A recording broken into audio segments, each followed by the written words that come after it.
Bonjour à toutes et à tous. Je vais vous inviter à vous lever pour que nous chantions ensemble notre premier chant. Louer l'Éternel en tout lieu. Le 207 dans le Donnez-lui gloire.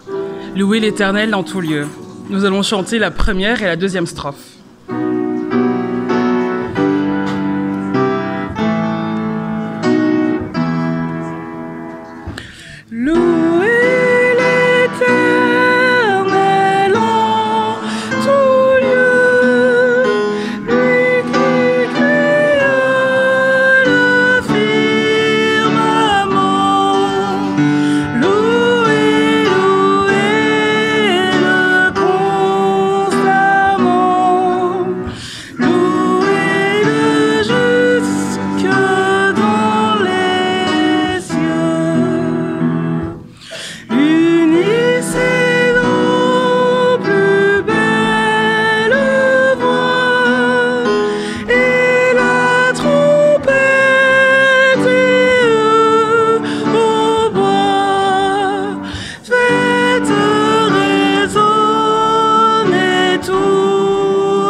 Je vous invite à prier.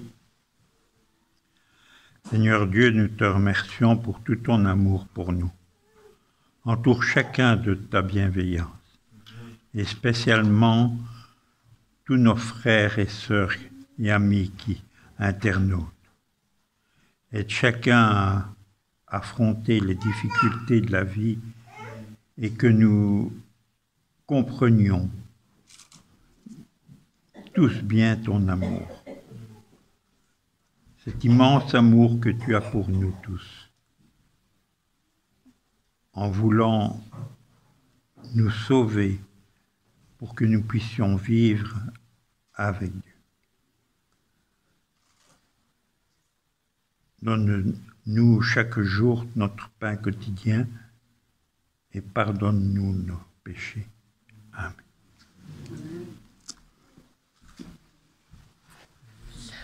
Avant de continuer ce moment de louange, je voudrais souhaiter à tous et à toutes une bienvenue dans l'église de Woluwe. J'espère que vous allez passer un bon moment, un bon sabbat, un bon moment de culte. Notre prochain chant est « Nous venons dans ta maison ». Je sais que dehors il fait très gris et c'était pas forcément le choix premier que de venir à l'église, mais ça fait toujours plaisir de venir pour louer Dieu, pour rencontrer nos frères et sœurs et pour trouver un peu de joie et de soleil dans ce monde qui est parfois un peu gris. C'est avec ces paroles que je vais vous inviter à chanter « Nous venons dans ta maison », le 205 dans le J'aime, « Nous venons dans ta maison ».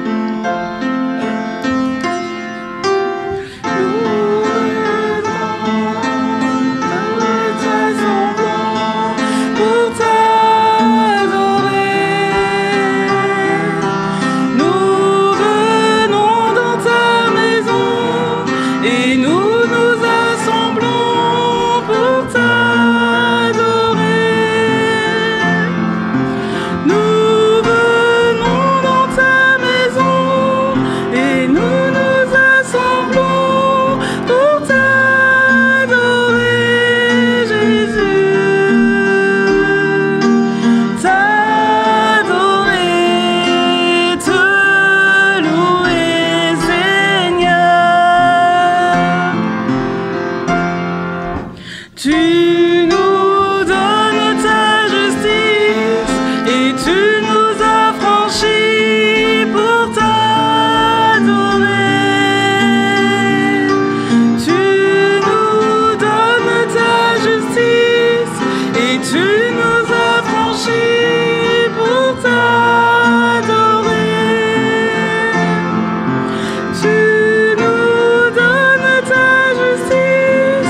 et tu nous as franchis pour t'adorer,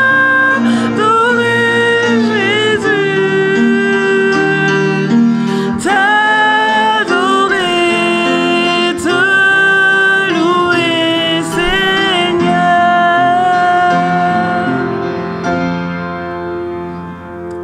Amen. Notre prochain chant est en toi, Seigneur. En toi, Seigneur, nous mettons notre confiance. En toi, Seigneur, nous attendons ton secours. C'est les phrases que nous devons nous répéter en chantant notre prochain chant, le 449 dans le Donnez-lui gloire, en toi, Seigneur.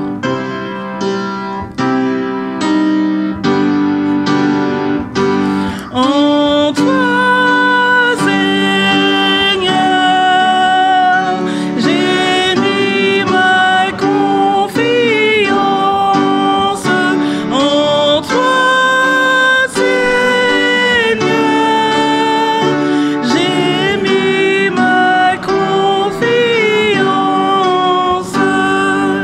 ton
Une petite erreur s'est produite, et ce n'est pas le texte de Jean 11, mais de Luc 11. Et nous lirons les versets 1 à 9. Donc si vous voulez bien ouvrir vos Bibles, Jésus priait un jour en un certain lieu. Lorsqu'il eut achevé, un de ses disciples lui dit « Seigneur, enseigne-nous à prier, comme Jean l'a fait. » Il leur dit « Quand vous priez, dites « Père, que ton nom soit sanctifié, que ton règne vienne. Donne-nous chaque jour notre pain quotidien. Pardonne-nous nos péchés, car nous aussi nous pardonnons à quiconque nous a offensés.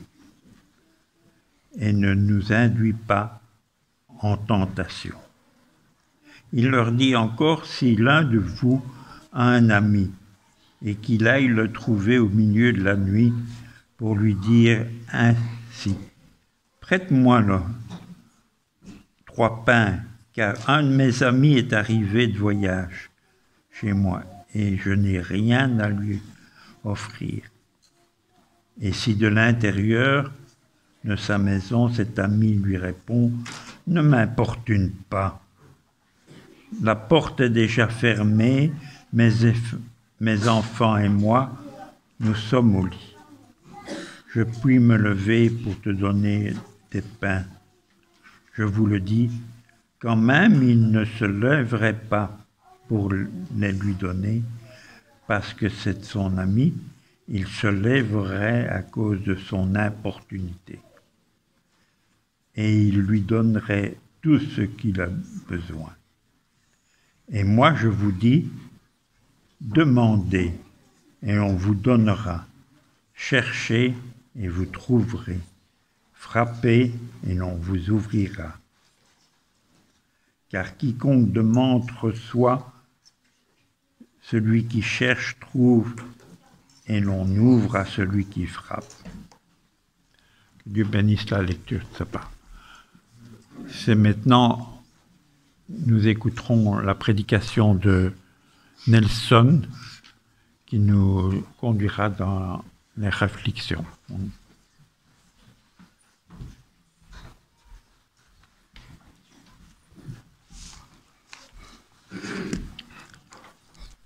Je ne vais pas prêcher à propos des fruits.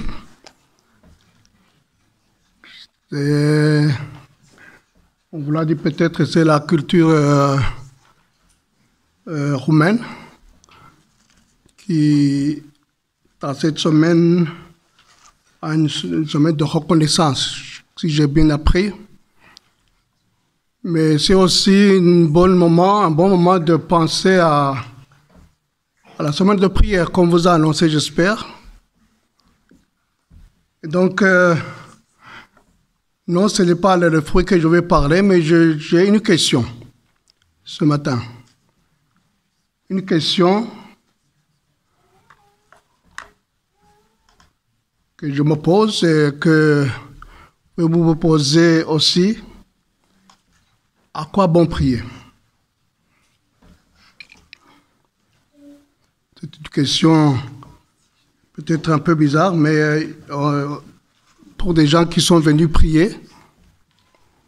Mais je vous demande de réfléchir avec moi sur cette question.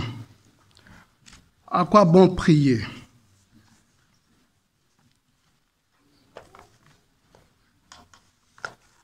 Vous savez, il y a 140 ans, jour pour jour, que l'Église adventiste a organisé une semaine de prière que nous allons entamer la semaine prochaine et que les autres, dans d'autres églises, ont déjà entamé. Parce qu'il y a 140 ans, comme je vous le disais, la première semaine de prière a été organisée en 1885 par la Générale Conférence de l'Église adventiste du 7e jour. C'était exactement du 26 décembre 1885 jusqu'au jusqu'au 2, jusqu'au 2 1886. Ça fait 140 ans, jour pour jour, que cette semaine est organisée pour amener les membres de l'Église à penser, à prier, à s'engager dans une période de prière, à avoir une conversion plus profonde et à penser à soutenir la mission par différents moyens. C'est un appel aussi aux membres de prier, non seulement pour leurs propres besoins, mais pour les besoins des autres, pour réfléchir de manière dont ils pourraient contribuer, n'est-ce pas, à la propagation de l'Évangile grâce à leurs ressources ou leur influence. Ça fait donc 140 ans qu'on fait cette semaine de prière. Et le texte que Jacques vient de vous lire se trouve dans Luc, verset 1 jusqu'à 9.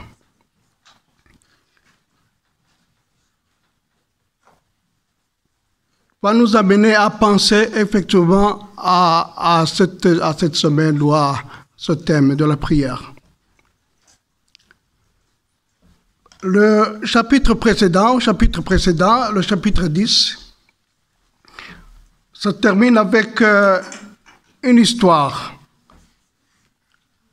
de Marie et Marthe qui étaient avec Jésus là où il était allé visiter et que Jésus était en train de s'entretenir avec ceux qui étaient dans la maison. Alors il y a Marie qui se tenait tout près de Jésus, alors que Marthe était en train de faire de travaux ménagers, à s'occuper de ce que vont manger les visiteurs. Alors vous vous souvenez de cette histoire, il y a Marthe qui se complaint, mais Jésus, il faut dire à Marie de venir m'aider. Je suis en train de travailler seul.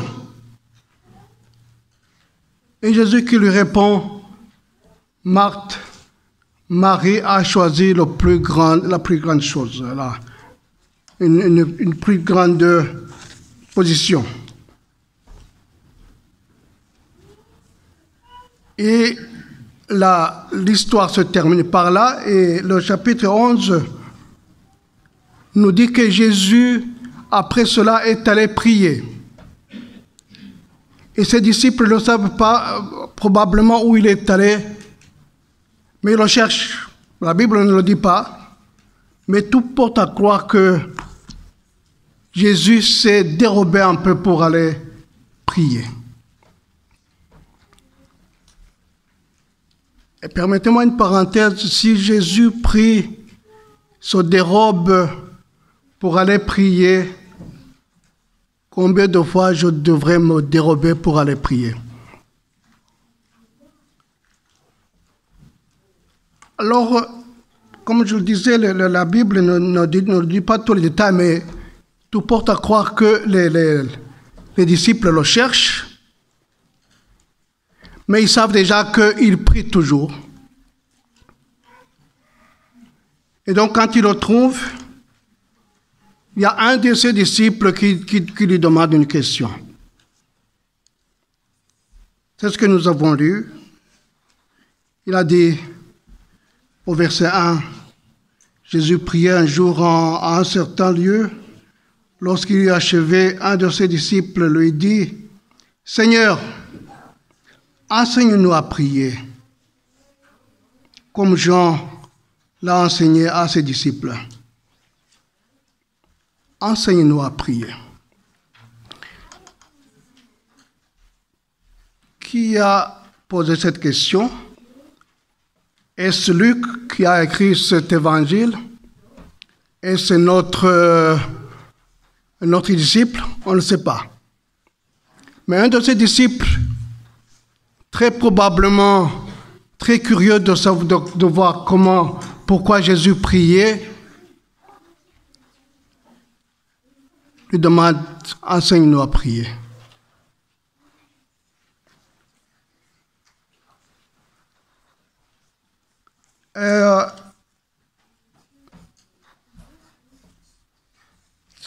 Il va répondre, Jésus va répondre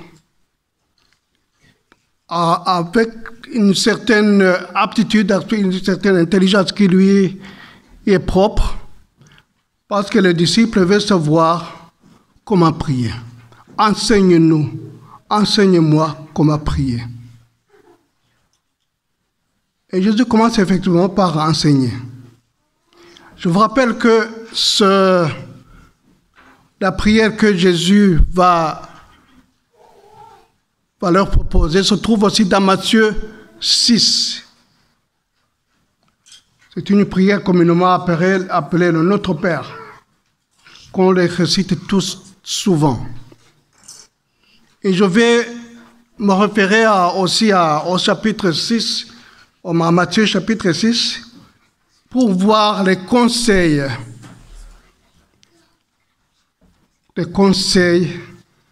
que Jésus va leur donner.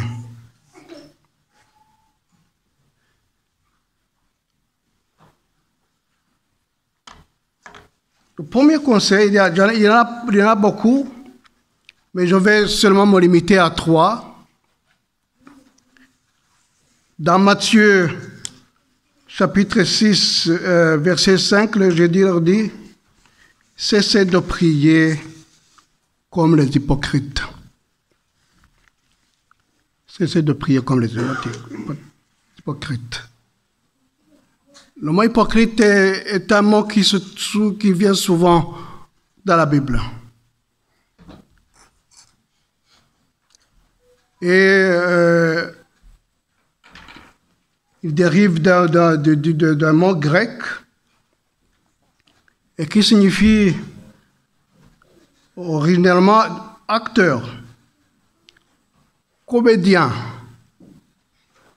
fourbe. Dans un langage courant, le mot hypocrite est utilisé pour décrire une personne qui dissimule ses véritables intentions, ses véritables sentiments, et qui affecte des opinions et des vertus qu'elle n'a pas, afin de se présenter sous un jour favorable. Voilà la première définition. Il y a une autre définition que j'ai vue et qui explique un peu plus. Un hypocrite, c'est une personne qui prétend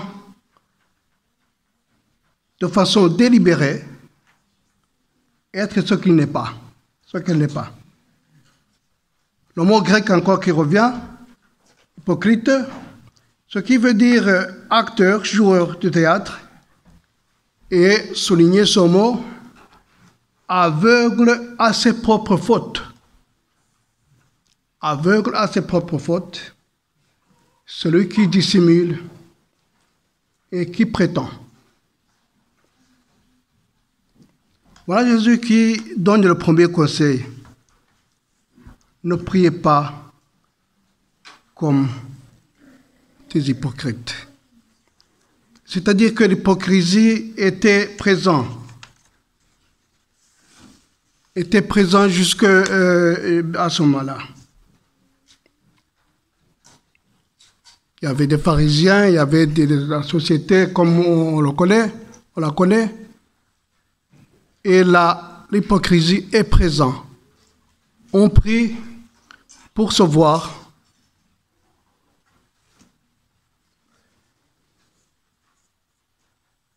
La question que le disciple demande, ou les disciples demandent à Dieu, à Jésus de leur enseigner à prier.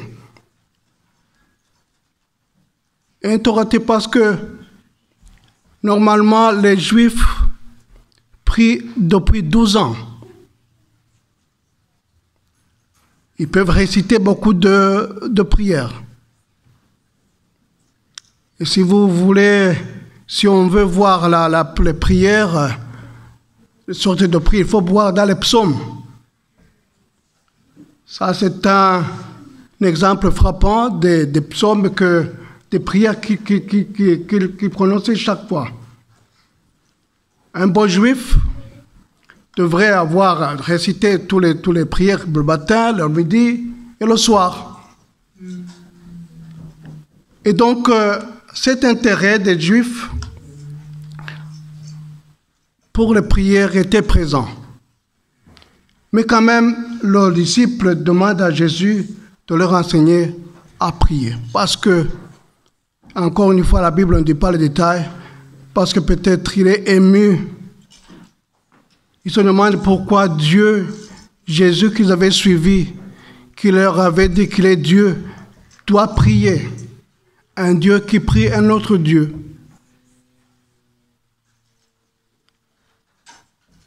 Et Jésus leur dit, il ne faut pas prier comme les hypocrites, qui prient ceux qui ne peuvent pas, ceux qui ne croient pas, si on peut le dire comme cela. Ainsi donc, si nous nous mettons dans leur peau, puisque l'hypocrisie existe aussi jusqu'à aujourd'hui, je crois que je suis hypocrite si j'observe certains rites religieux, mais que je ne prie pas véritablement. Je suis hypocrite si je parle de Dieu, mais ne parle pas avec lui.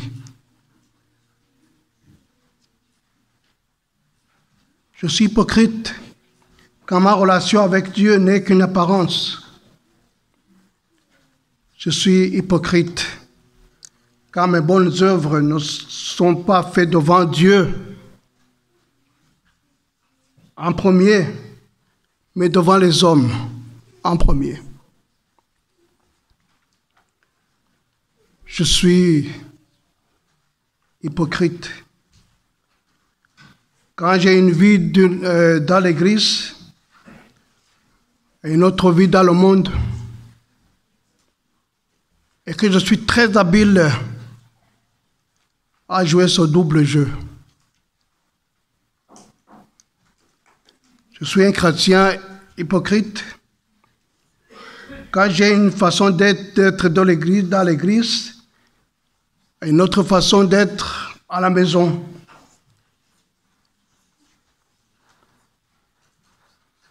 Une forme d'hypocrisie.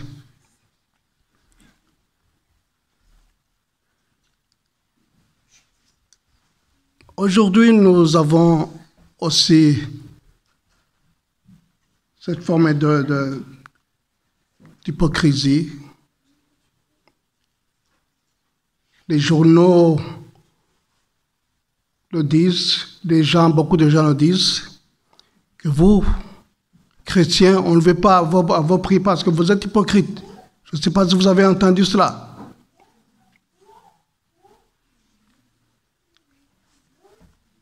Donc l'hypocrisie dans le christianisme contemporain se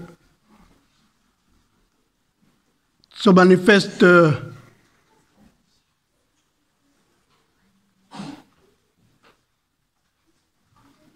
l'hypocrisie dans le christianisme contemporain se manifeste par des actions qui contredisent cet enseignement. Je me rappelle d'un professeur qui nous enseignait il y a longtemps.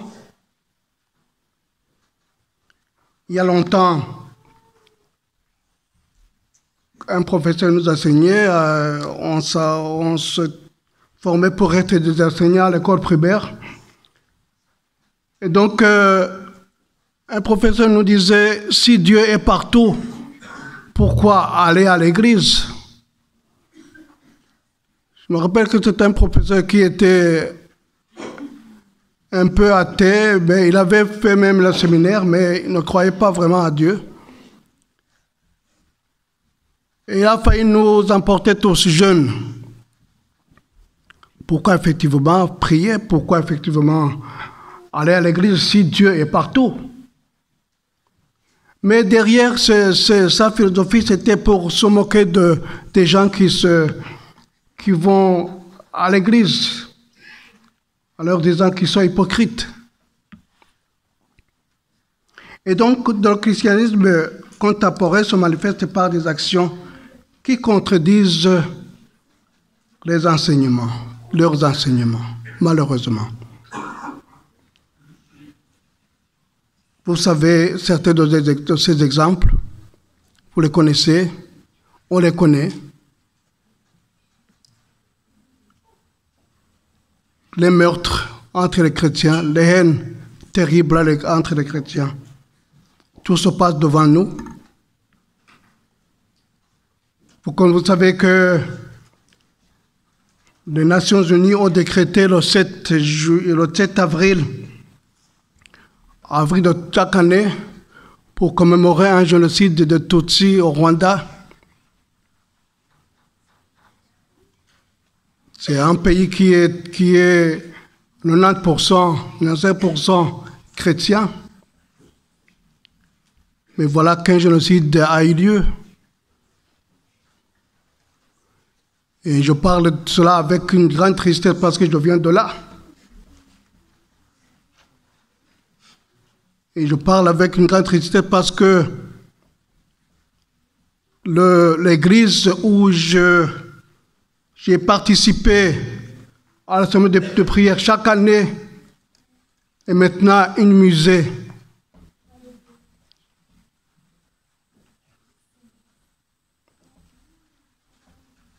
Donc, dans notre monde contemporain, l'hypocrisie est là.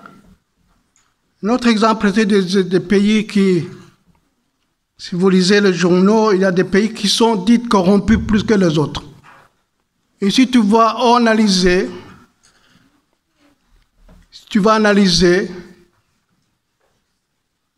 les pays les plus corrompus, c'est des pays aussi qui ont une plus grande participation des chrétiens, où la présence des chrétiens est à 90%. Si par la logique, on peut se demander qui est corrompu là-bas. On peut le dire sans se tromper que majoritairement c'est des chrétiens. Et donc Jésus dit, évitez de prier comme des hypocrites. Parce que la prière d'un hypocrite est surtout formaliste. C'est parce qu'il est habitué à prier qu'il dit, l'hypocrite souvent répète ses prières. Et c'est comme cela que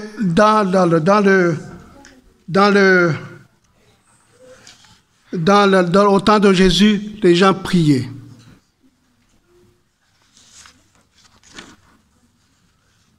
Il y a un autre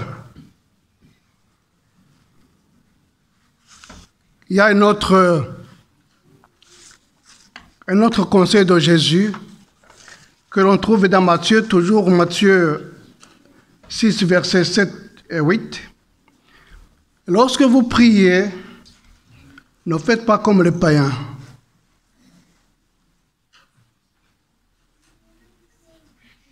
Encore un mot auquel il faut faire attention. Un païen. Hein? On le dit souvent, c'est toi, celui-là, il est païen. Mais donc, dans la Bible, le terme païen désigne le peuple non juif, étranger au culte de Dieu, du Dieu d'Israël. Ce terme vient du latin paganus, qui signifie paysan. Il était utilisé par les chrétiens pour désigner les non-croyants ou les idolâtres qui adoraient plusieurs dieux par opposition à leur propre religion monothéiste.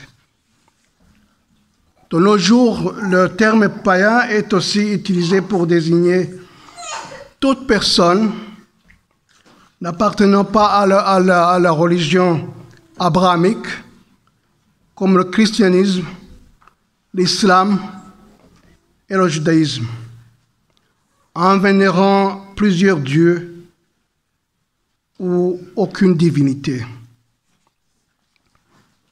Voilà les païens. C'était des gens qui étaient étrangers. Et Luc s'adresse spécialement à ce genre de personnes. Il s'adresse aux gens qui ne connaissaient pas, enfin, qui appartenaient à ce groupe de personnes, qui étaient des non-juifs, qui venaient de se convertir au christianisme. Et donc l'idée qui est derrière ce que dénonce Jésus me semble être de convaincre Dieu d'obéir à nos ordres. La prière d'un païen dans le temps, c'était de convaincre Dieu à adhérer à sa cause.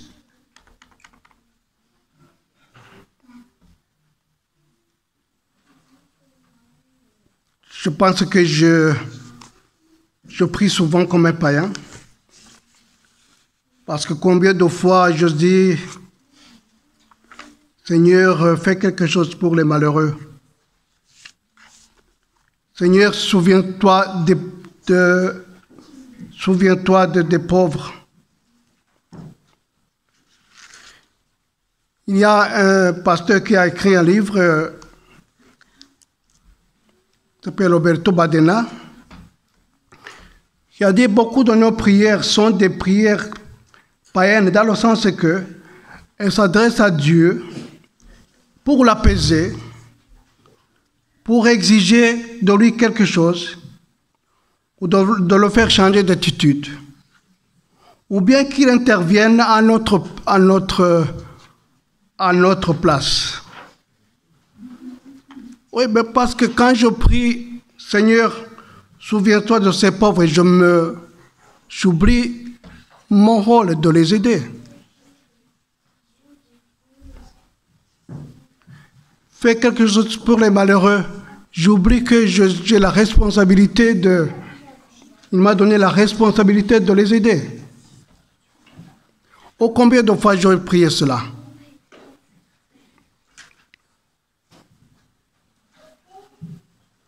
Il serait honnête,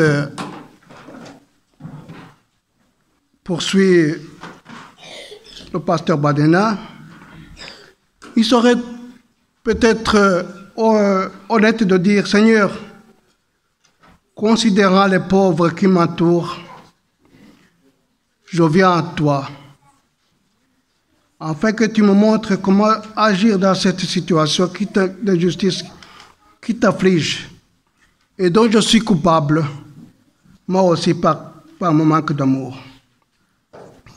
Aide-moi à découvrir ce que je peux faire pour eux. Ce serait logique. Si on prie comme cela, on reconnaît quand même je reconnais ma responsabilité en tant que créature humaine. Mais il y a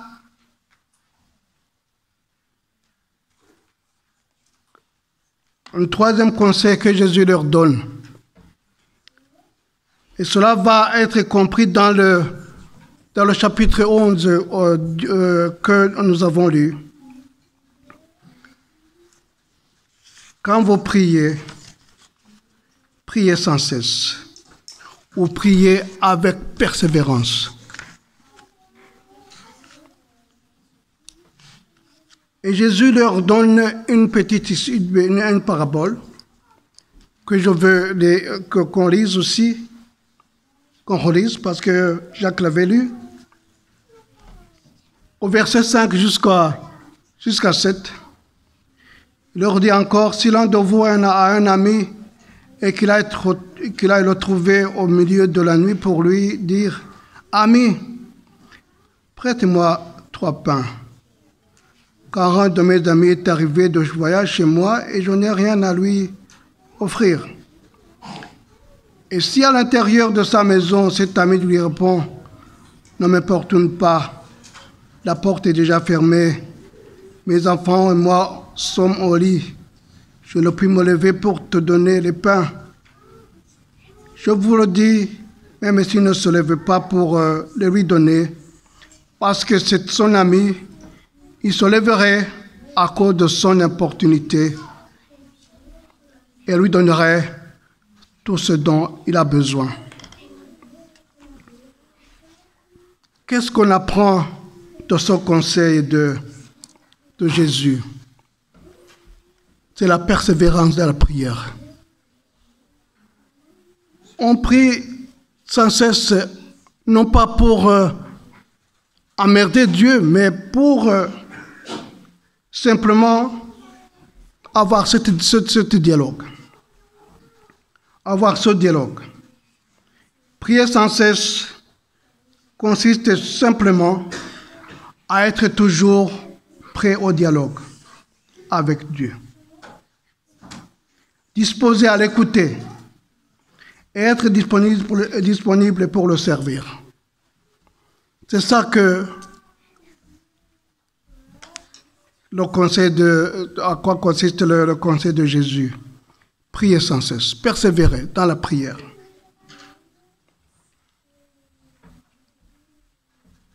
La parabole montre que l'insistance,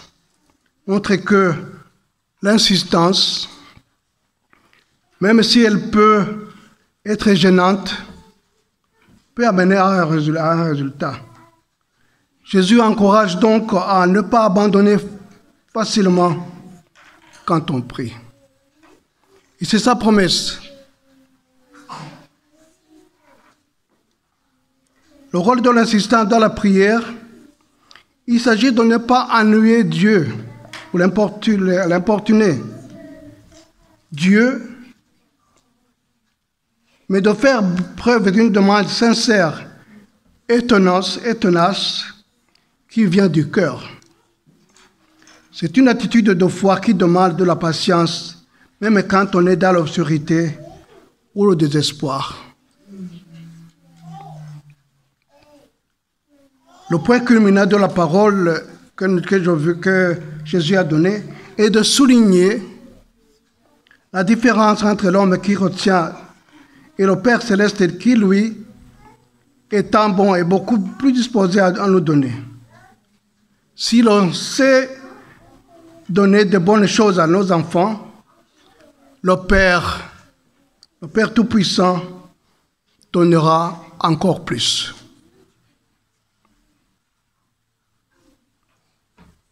Et enfin, le verset 9 répond, à mon avis, notre question du départ. Pourquoi il faut prier? Parce que ce verset 9 dit, je le relis, et moi je vous dis, demandez et on vous donnera. Cherchez et vous trouverez. Frappez et l'on vous ouvrira. Jésus résume cet enseignement en invitant à demander, à chercher. Et j'aime ce mot, ce verbe chercher, parce qu'il nous invite à ne pas être silencieux. Il nous invite à chercher. Il nous invite aussi à travailler. pardon. Il nous invite aussi à travailler. Parce que les prières à elles seules ne peuvent pas nous aider, disons dans la vie de tous les jours. Il faut pouvoir faire quelque chose. Il faut pouvoir étudier, il faut pouvoir aller travailler, chercher du boulot pour vivre.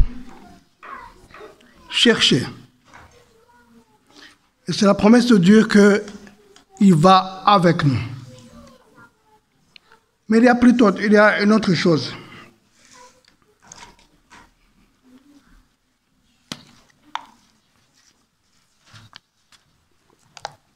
Il y a une autre chose. Dans la prière, c'est un processus actif où l'on est invité à faire preuve de persévérance pour recevoir, trouver et revoir la porte ouverte. C'est une occasion propice de demander à Dieu d'être avec nous. De demander de Dieu à nous pardonner. Je pense que je ne serais pas ici si Dieu n'avait pas pardonné. Ça, c'est sûr. Je ne serais pas ici ce matin. Mais Dieu et Jésus nous apprend à venir prier pour pour que nous lui remettions nos douleurs, nos angoisses, nos interrogations. On ne peut pas le dire à tout le monde.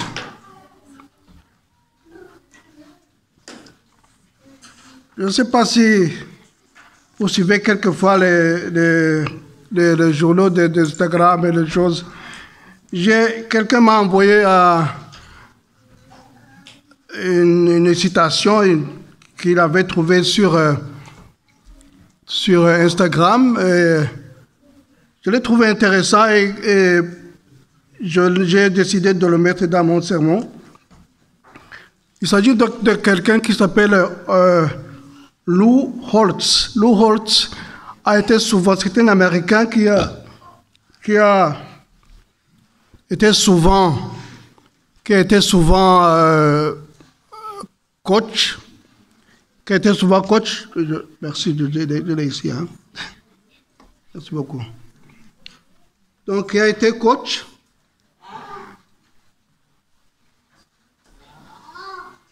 C'est un spécialiste de football, mais actuellement, il semble qu'il fait des conférences sur les finances pour des gens qui veulent commencer leur business. Alors, il a dit, ne dites pas tout aux personnes. Ne dites pas toutes les choses aux personnes, vos secrets aux personnes.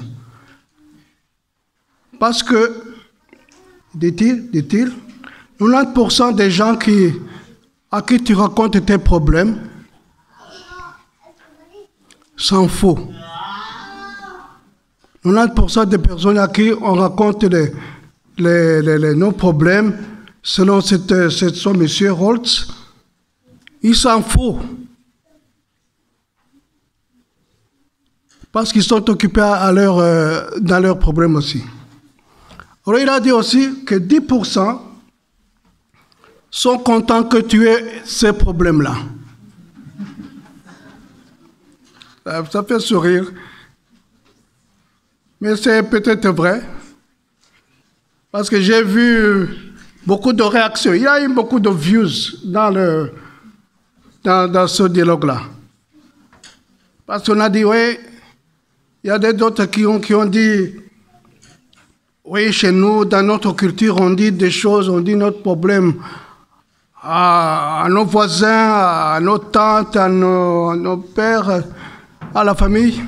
Il y en a d'autres qui l'appuient et qui disent qu'il a dit vrai. Il ne faut pas dire aux gens nos problèmes. Mais j'ai vu beaucoup de gens qui réagissaient, oui, s'il ne faut pas dire toutes choses à nos voisins, à nos familles, il faut le dire à Dieu. Il faut le dire à Jésus. Parce que lui, il comprend. Parce que lui, il ne va pas dire qu'il s'en fout de toi. Parce que lui, il est neutre, il connaît tout ce qui est dans tous les besoins.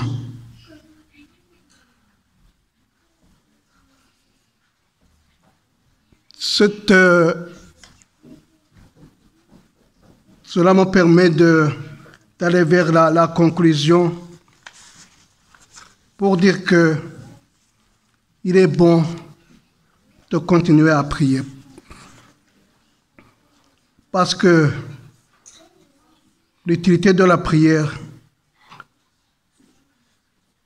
Dieu sait pourquoi nous endurons des problèmes nous avons des problèmes. Certains remettent un peu ironiquement à cause de l'utilité de la prière, car Dieu sait tout. Ils oublient que dans la prière, l'essentiel n'est pas l'information. L'essentiel quand nous prions, ce n'est pas l'information que nous donnons à Dieu, parce qu'il sait tout. Mais l'essentiel, c'est quoi? C'est le partage. C'est le partage avec un ami, de tous les amis. C'est le partage avec quelqu'un qui connaît tous nos cœurs. Prier, c'est déposer tous nos désirs auprès de celui qui possède toutes les solutions. Et j'aimerais exhorter à chacun de nous, alors que nous allons entrer dans cette semaine de prière, nous allons la commencer la semaine prochaine, que nous puissions y entrer avec un esprit de confiance, avec un esprit de demander à Dieu de nous parler à nous-mêmes, individuellement. Seigneur, est-ce que apprends-moi à prier. Apprends-moi surtout à marcher avec toi. Apprends-moi surtout à ne pas prononcer des prières hypocrites, à ne pas prier comme un païen. Apprends-moi à être persévérant, parce que les réponses peuvent tarder, ou peut-être les réponses ne peuvent pas venir, mais cela ne m'empêche pas de continuer à prier, parce que je sais que Dieu a ses propres résolutions. Que Dieu vous bénisse tous.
comme on vient de l'entendre, il est toujours bon de prier Dieu, de tout lui mettre entre ses mains, pardon. Et au final, c'est lui qui agira. C'est ce que nous dit ce chant, le 436 dans le Donnez-lui gloire, toi qui disposes. Le 436 dans le Donnez-lui gloire. Je vous invite à vous lever pour qu'on chante ensemble.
Prions ensemble.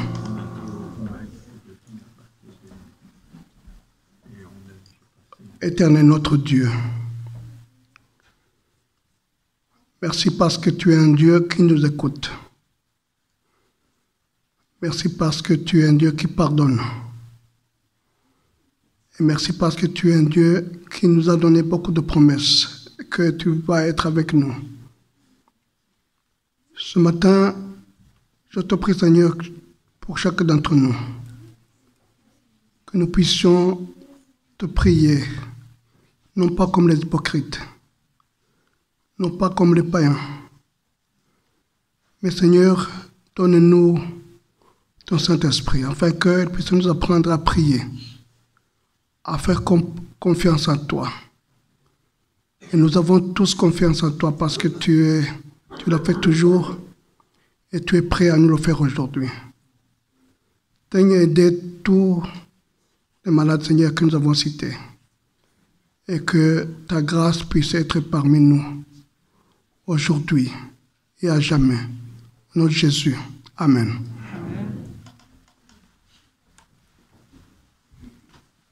On va clôturer cette liturgie avec la grâce de Dieu, le 250 dans le Donnez-lui gloire, et nous n'allons chanter que la première strophe.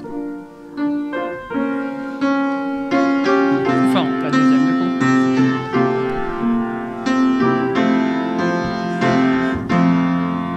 Que la grâce de Dieu soit sur toi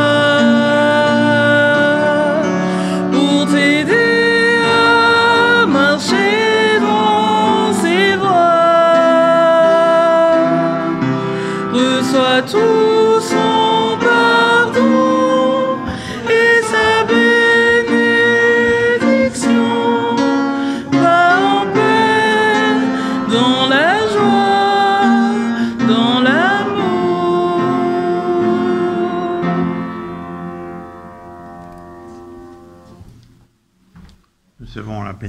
bénédiction. Exaltez avec moi l'Éternel, célébrons tous son nom.